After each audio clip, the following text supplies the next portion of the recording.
Thank you so much.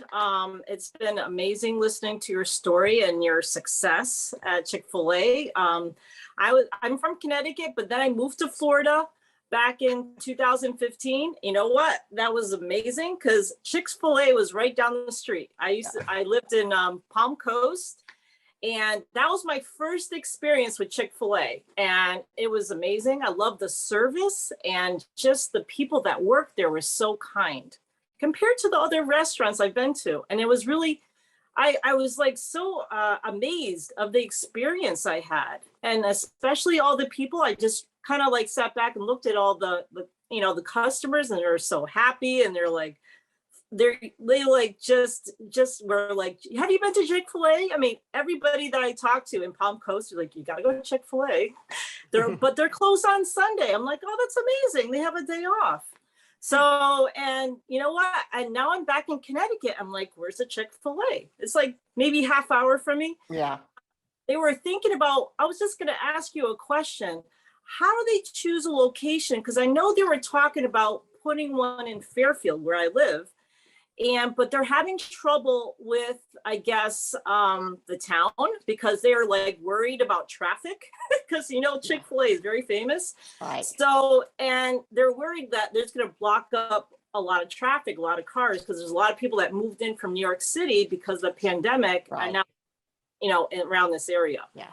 So how do they choose a location? How do they actually get through the town and all that red tape?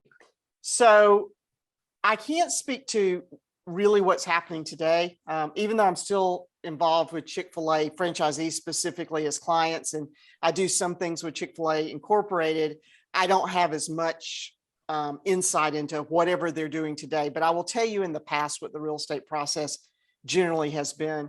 When Chick-fil-A first started, it was all in shopping malls. And so you were finding it didn't matter what town in the US it was, if it was a great shopping mall opportunity, we went there. So that's how we ended up with one location in Cheyenne, Wyoming for 40 years or 30 years, because there was a great shopping mall there. But then when Chick-fil-A started opening freestanding restaurants, again, they were just looking all over the place for the best plots of real estate. And Truett liked to own his real estate rather than lease. So looking for ownership opportunities. And then finally, I guess it was sometime in the mid 90s or maybe a little later, they came up with this idea, wait a minute, we're going to go and we're going to saturate that market. We're going to quit opening at the same time in, Albuquerque, New Mexico and Hartford, Connecticut. We're going to go into Southern California and create a more dense market share, because that was another thing. California is a great example. I mean, huge state, and you're opening one in San Diego and one in Sacramento, and you needed 4 on the same street in SoCal, right? Orange County. So Chick-fil-A backed up on their process, and they really looked at markets and said, we're going to go in and we're going to open a whole market so we can create brand equity throughout some of these major places. So Orlando, Denver, Charlotte, North Carolina, those fall off my, out of my mouth immediately. Obviously Atlanta, Birmingham. And then they started going to the states they hadn't been in. So after California, we learned so much good and bad about how we approach that. We went to New York very differently, with a lot more emphasis on closer locations to each other and expanding out. Chicago happened the same way. So we learned some things from that.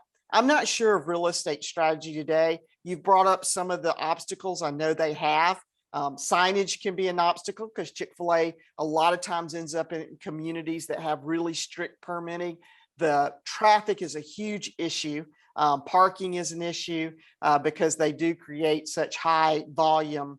And once that volume gets to a certain part, they don't have the throughput to get it to be able to serve all those guests. They'll open another location close by so that they can spread out some of that traffic and both literally the people and the cars. But that's just a quick overview of a very lengthy subject, but that's a little history of how Chick-fil-A's done real estate in the past. Love it.